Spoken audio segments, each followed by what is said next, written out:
The paper in my hand was thick and cream-colored, the kind used for wedding invitations or official apologies. But this wasn't either. It was a subpoena issued by the county courthouse ordering my appearance in connection to an open theft investigation. At the top of the page in sharp black print was my full name, Eleanor Vargas. Below that, in language that made my stomach turn, was the accusation suspected involvement in a jewelry theft at Sierra Oaks Mall. I read the lines once, then again, and again, as if repetition might soften the words or twist them into something forgivable. My name. Not as a witness, not as someone wronged, but as a suspect. I sat at the kitchen table, same table I'd used for decades to bandage scraped knees and cool pots of soup. The afternoon light spilled across the wood in golden strips, but it didn't warm me. My hands trembled as I set the paper down, smoothing the edges that had curled from my grip. A noise behind me, just the hum of the refrigerator, nothing more, made me flinch. I whispered the words before I could stop them. Is this how motherhood ends? I had imagined a quiet life. Not extravagant, not lonely either. Just quiet. A garden, books. Afternoons with my granddaughter Josie, who called me Nana in a voice like wind chimes. I never thought I'd be called a thief. And I never thought it would be my own son who put my name in the hands of the police. Rowan.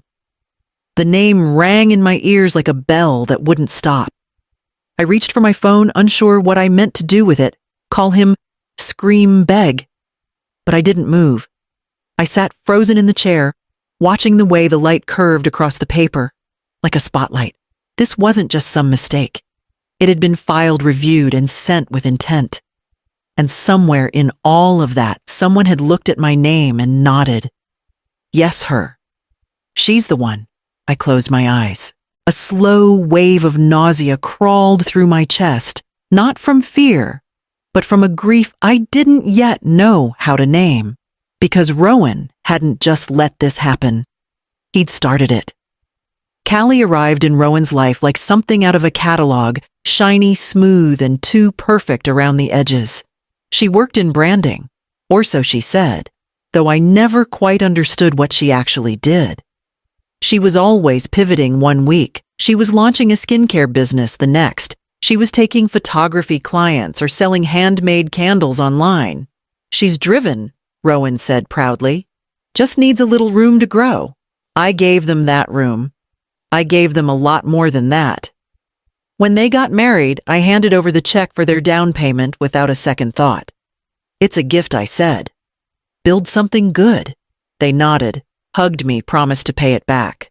That promise disappeared the minute the paint dried on the condo walls. Callie was never openly cruel, just precise. She made me feel old without ever using the word. You're so traditional, she'd say when I brought over soup. Josie should learn new foods early. Or, you're very involved, aren't you, when I offered to babysit. She never worked a full-time job after Josie was born. Said she was scaling up her platform. Rowan picked up a second consulting gig. I brought over groceries, sometimes quietly, without asking. Even then, something felt off. But when she called and said she wanted us to spend the day together, I told myself it was a fresh start. Maybe I thought she was finally ready to see me as more than background. Maybe she wanted to know me as a mother, not just her husband's shadow. So when she smiled and said, "Let's do something fun, just us," I said yes. I had no idea she wasn't inviting me in. She was setting me up. Callie called on a Wednesday morning. Her voice was light, breezy, almost warm. I thought we could have a little mother-daughter time, she said. We've never done that. Just us. I paused, surprised. Today? Why not? She said. Josie's with my mom. Rowan's working late. Come on. Sierra Oaks has a new cafe, and I need to look at some jewelry for a client gift. Something about it felt rehearsed, but I pushed the thought away. Maybe she really was trying. Maybe we could start again. We met at the mall just after noon. She complimented my red coat, said it made me look elegant. I hadn't worn it in a while, but I appreciated the gesture. It was the first kind word she'd offered me in months. Inside, we walked together until she pointed to a children's boutique. "You go find something cute for Josie," she said. "I'll check out Everly's." 20 minutes, I asked. She nodded, already turning away. I wandered the aisles of the boutique, found a soft green jumper with tiny buttons, and paid in cash. When I returned to our meeting spot, Callie was already walking toward me. Her face was tight. "Let's go," she said quickly. "What happened?" "Nothing. I just forgot I have a Zoom call in half an hour." She didn't speak again until we reached the parking lot. Her hands were shaking when she unlocked the car. It was exactly 7 days later when the knock came. Not the hesitant kind you get from neighbors or delivery men. This was flat, firm, and final, a sound that made my heart stutter before my mind caught up. I opened the door to 2 officers standing on my porch. One of them, a younger man with a notepad already in hand, spoke first. "Mrs. Eleanor Vargas." "Yes." I said, though. I could already feel something closing inside me. "We'd like to ask you a few questions regarding an incident that took place last Thursday at Sierra Oaks Mall. Jewelry theft." My throat went dry. "Excuse me." There was a report filed by Everly's Fine Jewelry. A necklace was taken from the counter display. The security footage shows a woman matching your description in the vicinity at the time of the theft. Red coat. Medium build. Gray hair. You were identified through your loyalty card. It was used shortly before the item went missing. I just stared at them. The red coat. The damn coat. I didn't take anything. I said, my voice barely above a whisper.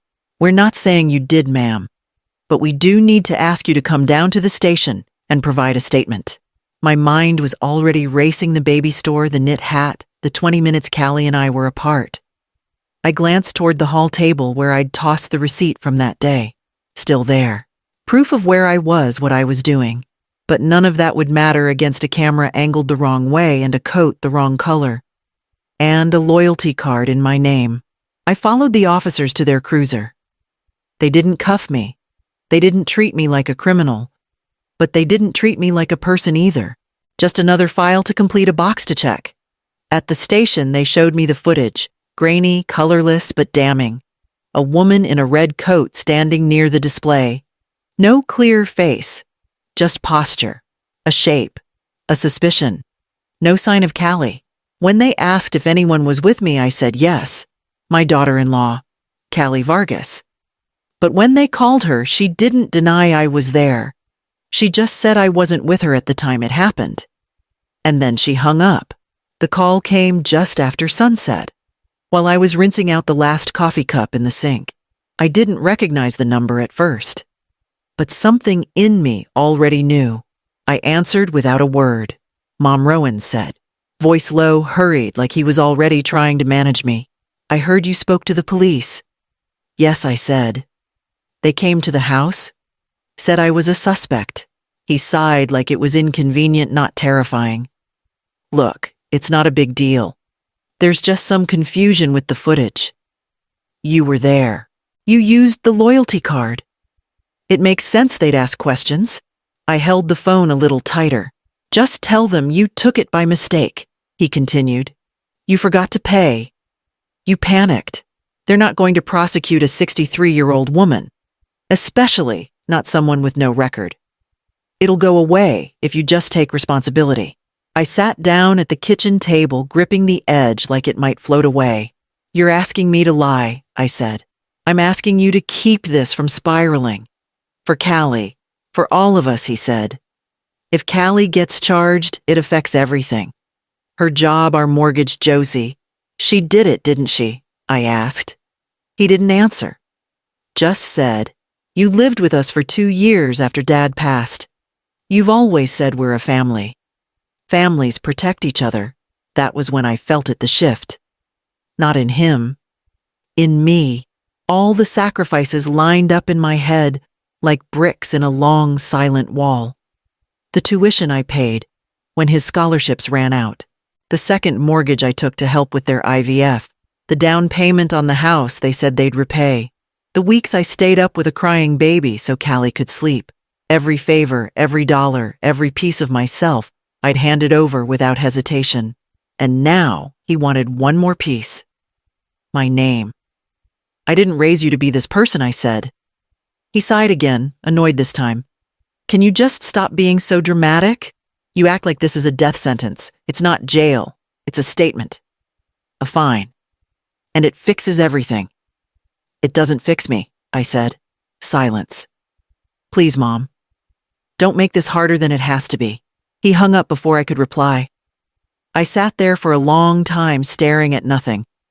Then I stood, went to the hallway closet and pulled out the small fireproof lockbox I hadn't opened in years. Inside were the things I'd once thought worth protecting. Birth certificates, insurance records, old receipts.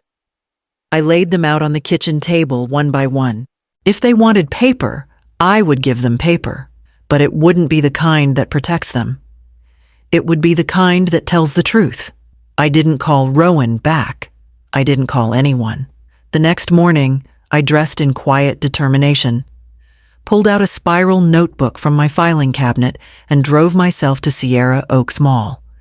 The security office was tucked behind a plain door near the food court, marked only by a keypad and a buzzer. I pressed it, waited. A balding man in a navy uniform opened the door. He looked me over, not unkindly, but with the weariness of someone who had answered too many angry customers in one day. Can I help you?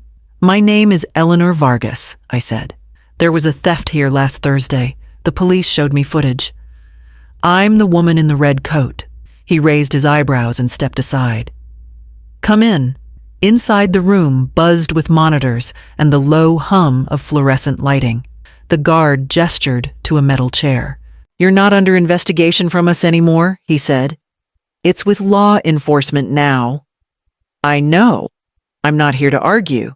I just want to understand what you saw. He sighed and pulled up the footage on a screen. This is from 1:37 p.m., he said, pointing to the grainy video. That's the entrance to Everlace. You walk in here. You're wearing a red coat. You stop at the front display. I leaned in. And Callie, my daughter-in-law. He hesitated. The footage from the west angle is foggy. Reflection from the glass. Someone's there, but no clear ID. She leaves before the item is reported missing. The only clear face we have is yours. Of course. Can I request a copy of the footage, I asked. Time-stamped. From every angle. He looked uncomfortable. I can't give that out without a subpoena, but your lawyer can request it. I see, I said, and opened my notebook. Then I'd like to document the exact times, start to finish, and I need to know the camera positions. He stared at me for a long second, then shrugged and handed me a printout of the timestamps. Knock yourself out. I sat in that gray little room for over an hour, writing down everything I could. I noted the moments Callie and I entered, the direction she walked, the angle where the glass glare obscured her face, what I could see of her coat cream with fur trim, her bag oversized tan leather. She left through the side corridor at 1:46 p.m. I remained another 7 minutes unaware anything had even happened. I thanked the guard and drove home, slowly, notebook clutched tight in my lap like it was something sacred. I spent the afternoon printing receipts from my bank account, stapling them to the notes. I made copies.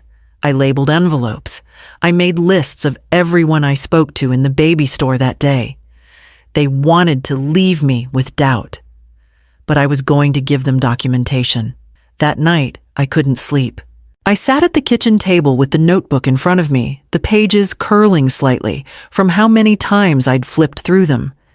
I kept replaying the day at the mall minute by minute, trying to catch the edges I might have missed. And then I remembered the coat. We were getting ready to leave and I had reached for my gray cardigan. Callie had stopped me. You should wear the red one, she'd said. It makes you look vibrant, like a pop of color. At the time, I'd brushed it off as a rare compliment. But now the memory made my skin prickle. It was summer. I had no business wearing wool, yet I had because she suggested it. And now that coat was the clearest marker in a blurry frame. I kept going. I remembered walking into Everly's. Callie was beside me at first, admiring a gold pendant. Then she'd wandered over to the ring case, bent down to look more closely. I remember her adjusting her tote bag on her arm. At the time, I thought nothing of it. Now the motion was different, intentional, quick. Her hand dipped down, not up. I got up and pulled my purse from the hook by the door. I dumped everything out onto the table. It was all there, receipts, tissues, breath mints. And then one slip caught my eye. A narrow paper folded once. It was from Everly's. A transaction I didn't recognize. A small ring silver cubic zirconia. Not my style. Not mine at all. Callie had asked to use my loyalty card that morning. Just for the points, she said, flashing her smile. I forgot mine at home. I handed it over without a second thought. The timestamp on the receipt matched the window of the theft. And yet it wasn't marked paid in full. The transaction had been voided. She'd tried to use the card and then she'd walked out. It hit me then, not in one clean blow, but in slow, tightening waves. She hadn't invited me for company. She'd invited me to be seen, to be caught. Marcy opened her front door in slippers and a faded college sweatshirt blinking behind her reading glasses like she hadn't expected anyone to knock before noon. But the moment she saw my face, she stepped aside without a word and waved me in. I didn't even sit down before I started talking. I laid the receipt on her kitchen counter along with my notebook, the time-stamped notes, and the loyalty card. Marcy listened, arms folded, lips pressed thin. When I finally stopped, she picked up the receipt, held it to the light, and said, "She's sloppy. She thinks I won't fight back." Marcy raised an eyebrow.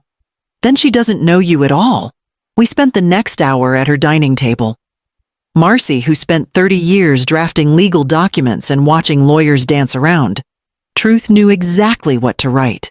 She helped me draft a formal letter to the district attorney's office, laying out everything, dates, times, what I saw, what I didn't.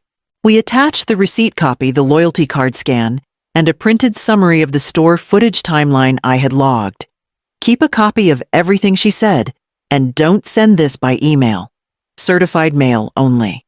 Before I left, I made one more stop back at the children's store in the mall. The same young woman was working the counter, and when I explained why I'd come, her eyes widened. She remembered me clearly. "You were here looking at the tiny hats," she said. "The ones with ears. You even laughed and said your granddaughter would growl in it." She wrote a statement on the spot. I thanked her and folded it into the envelope with everything else. It was a small thing, but it was enough to remind me that I wasn't imagining all of this. And I wasn't alone. They showed up just after dinner, no call, no warning. I opened the door to find Rowan with his hands in his pockets and Callie behind him, holding a tray of muffins like it was a peace offering instead of a cover story. "We just wanted to check in," she said, smiling too wide. "See how you're holding up." I didn't move aside. "What do you want?" Rowan cleared his throat. "Can we talk? Just talk." I let them in, but I didn't take off my jacket. Something in me already knew this wasn't about comfort. I pressed record on my phone before sitting down, tucking it into the folds of my coat pocket, where it could hear everything I couldn't say yet. "We're really sorry this has gotten so complicated." Callie began perching on the edge of my couch. "But we can fix this. All you have to do is tell the DA it was a mistake, that you forgot you had the necklace. You panicked. People understand panic." I stared at her. "And what happens when they ask me why your name is nowhere in the report? Why you left the store minutes before security noticed anything missing?" She smiled softly. "They won't ask. They just want it cleaned up." Rowan spoke then quieter. "You've already sent them that letter, haven't you?" I didn't answer. He looked at Callie, then leaned closer, voice sharp. If she flips this, you're screwed.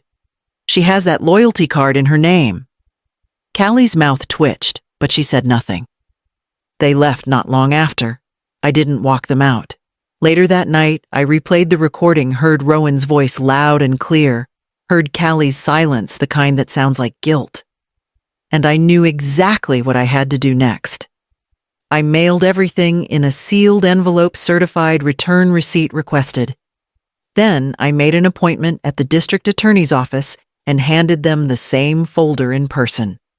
No drama, no speeches, just facts, documented, printed, time-stamped and signed. The assistant who accepted it didn't smile, didn't offer sympathy. She didn't have to. I wasn't there for kindness. I was there to reclaim my name. 3 days later, I got the call.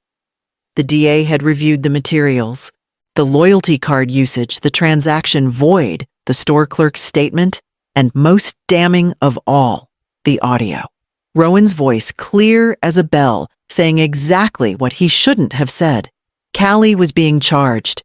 Petty theft, fraud, obstruction. They wouldn't pursue charges against me. When I hung up, I sat quietly in the living room, listening to the tick of the wall clock like it was the only sound that still belonged to me. Rowan called 3 times that evening. I let each ring pass. The 4th time, I blocked his number. The story made the rounds.